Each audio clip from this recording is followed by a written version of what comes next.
Urbanização e industrialização no Brasil. Capítulo 7. Participantes: Maria Eduarda Salles, Maria Eduarda Tavares, Maria Fernanda, Vitória Maria, turma C. Urbanização e industrialização no Brasil.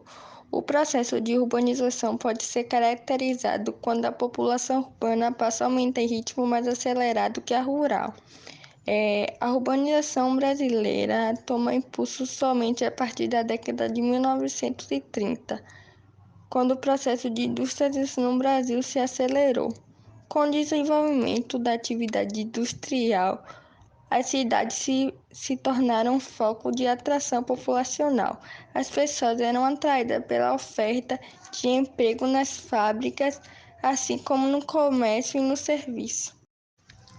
Embora a indústria tenha tido papel decisivo no crescimento urbano, alguns estudiosos afirmam que não foi só por isso o rápido processo de urbanização no nosso país. Isso porque o intenso êxodo rural, que levou milhões de pessoas a migrar do campo para a cidade, também foi provocado por fatores de repulsão no campo. As péssimas condições de vida na zona rural, o aumento de concentração fundiária, o avanço de mecanização nas atividades agrícolas, assim como a legislação trabalhista que estendeu aos trabalhadores no campo os mesmos benefícios garantidos aos da cidade, levaram muitos donos de terra a dispensar mão de obra. Com isso, milhões de brasileiros deixaram o campo em busca de trabalho e condições melhores nos centros urbanos. Urbanização e metropolização no Brasil. O processo de urbanização no Brasil levou ao crescimento acelerado de alguns grandes centros urbanos, como, a partir da década de 1930, uma forte tendência à concentração de atividades urbânicas industriais nas cidades do Sudoeste, especialmente em centros urbanos já maiores, como São Paulo e Rio de Janeiro. Assim, ofereceu condições mais vantajosas e favoráveis ao desenvolvimento de atividade industrial, como o mercado consumidor em expansão, melhor infraestrutura urbana, de transportes e de telecomunicações, e disponibilidade de capital, energia, mão de obra e entre outros. As cidades se tornaram um grande foco de atração populacional, fazendo com que esses centros urbanos crescessem rapidamente, como a disseminação das fábricas e das atividades terciárias, como comércios e serviços, e logo se transformaram em metrópoles. Com isso, a intensa urbanização brasileira ocorrida ao longo do século passado foi acompanhada por um processo de metropolização, ou seja, pela grande concentração de demografia nas metrópoles. Pelas grandes aglomerações urbanas, foram instituídas as chamadas regiões metropolitanas, reconhecidas por lei aprovada em 1973, como um conjunto de municípios contíguos e integrados socioeconomicamente, e uma cidade central, com serviços públicos e infraestrutura comuns. Na década de 1980, a urbanização brasileira tem seguido uma nova tendência marcada pelo crescimento das cidades de porte médio. Esta mudança está ligada, sobretudo, ao fenômeno da interiorização do crescimento econômico do país, ocorrido como um processo de desconcentração da atividade industrial. Nos últimos anos, muitas dessas indústrias também foram atraídas pela concessão de incentivos fiscais, como a redução e até mesmo a isenção de impostos, doação de terrenos, instalações de infraestrutura oferecidas pelos governos municipais, como a forma de incentivar a vinda de tais investimentos a seus municípios. E com isso, muitas cidades médias do país se tornaram foco de convergência populacional. Além disso, tem os trabalhadores que deixaram as metrópoles em razão de redução de postos de trabalho em alguns setores específicos, sobretudo da indústria, como o aumento do custo da vida e das dificuldades de sobrevivência nos grandes centros urbanos. Isso levou, portanto, ao estabelecimento de uma nova dinâmica de fluxos migratórios para o território, caracterizada pelo predomínio da migração urbana em todas as regiões do país. o intenso e acelerado processo de urbanização ocorrido no Brasil. Além dele promover o rápido crescimento da nossa população urbana, aumentou o número de cidades em todas as regiões do nosso país. O conjunto formado por todas essas aglomerações urbanas originou uma complexa rede de cidades que chamamos de rede urbana. A formação de uma rede urbana pressupõe também a existência de uma hierarquia urbana, que vai se configurar de acordo com o poder de influência, a polarização, exercido por diferentes cidades no interior dessa rede. O maior ou menor poder de polarização exercido por uma cidade se expressa, sobretudo, pelo potencial econômico, pelo nível de centralização de decisões políticas, pela funcionalidade de seus equipamentos urbanos e pela diversidade e complexidade dos bens e serviços que oferece.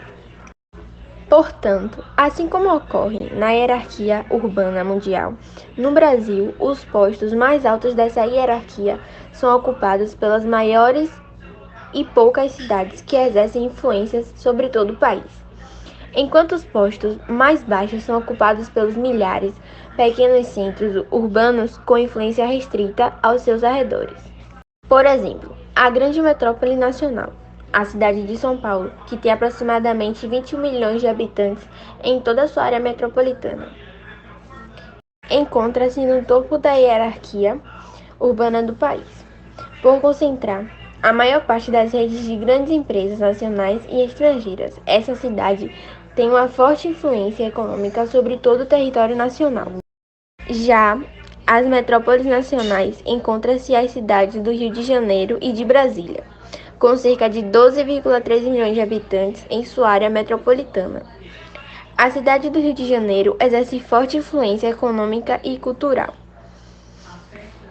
A capital federal tem expressão econômica reduzida e comparada ao Rio de Janeiro e a São Paulo, mas desempenha importante influência política administrativa, sendo o centro das decisões políticas de repercussão nacional e internacional.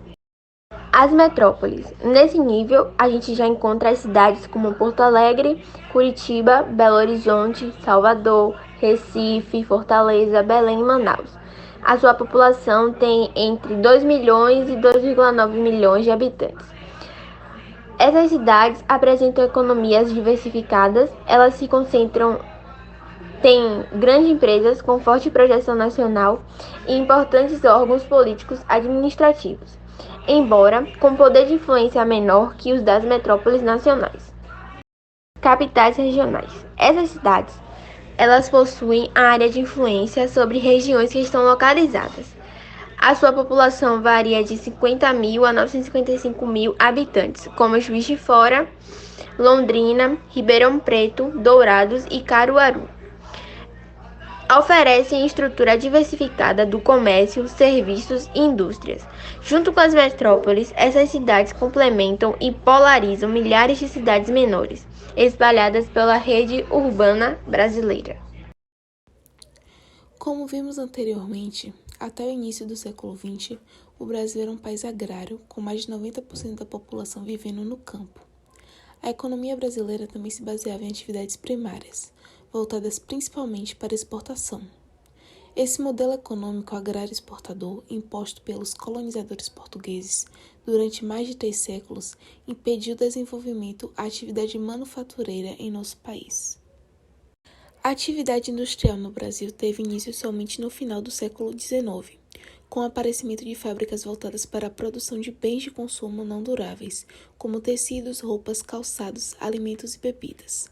O crescimento da atividade industrial no país foi motivado pela conjuntura econômica e social na época.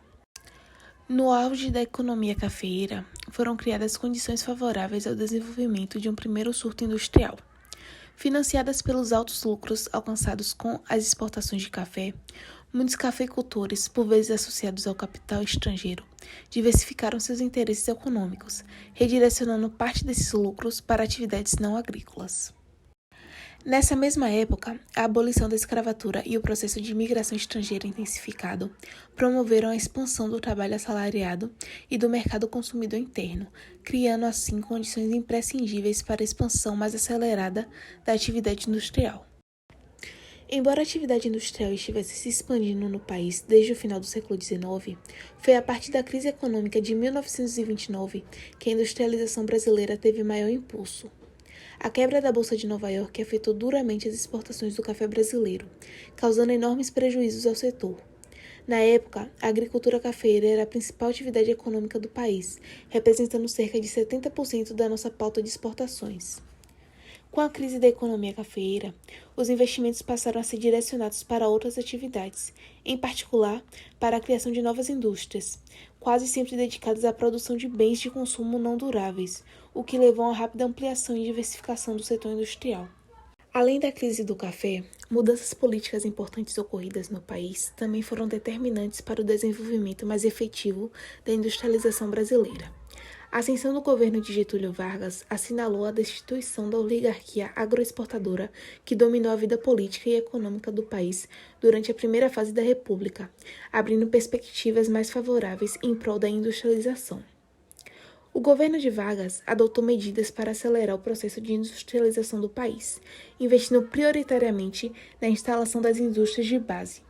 Com a intervenção estatal e a aplicação de enormes somas, o governo criou grandes empresas públicas consideradas estratégicas para a arrancada industrial.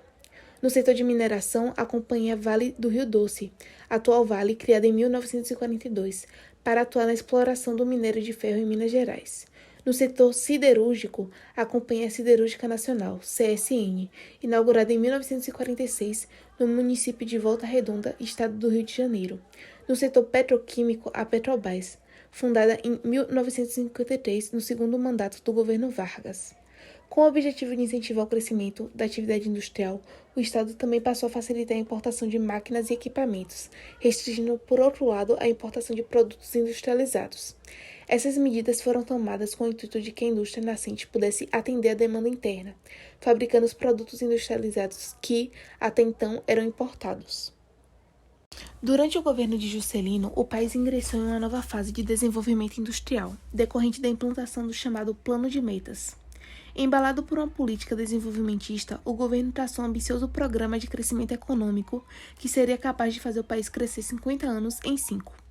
Para isso, fez a aplicação de grandes investimentos em diversos setores prioritários, como agricultura, energia, transportes, construção civil, saúde, educação e etc. A execução desse plano aumentou a capacidade energética do país, ampliou em muito a rede de transportes, privilegiando a opção das rodovias, além de melhorar a infraestrutura já existente no país, por exemplo, com a ampliação das instalações portuárias. Promoveu a renovação e o reaparelhamento das grandes indústrias de base, substituindo equipamentos e maquinários já desgastados e tecnologicamente atrasados. Os investimentos estatais em obras de infraestrutura, somados a fatores como mão de obra barata e numerosa, mercado consumidor em expansão e a mudança de matérias-primas, atraíram capital estrangeiro. Assim, o processo de industrialização do país ingressou em uma nova fase, marcada pela crescente presença de empresas multinacionais, voltadas principalmente para a produção de bens de consumo, como automóveis e eletrodomésticos, produtos químico-farmacêuticos e etc., além de bens intermediários, como materiais elétricos, mecânicos, de transportes, de comunicações e etc. Estabeleceu-se desse modo o tripé da produção industrial brasileira, constituído pelo capital nacional amplamente investido na produção de bens de consumo não duráveis, pelo capital estatal aplicado nas indústrias de base ou de bens de produção, e pelo capital estrangeiro com forte participação nas indústrias de bens de consumo duráveis. Obrigado pela atenção.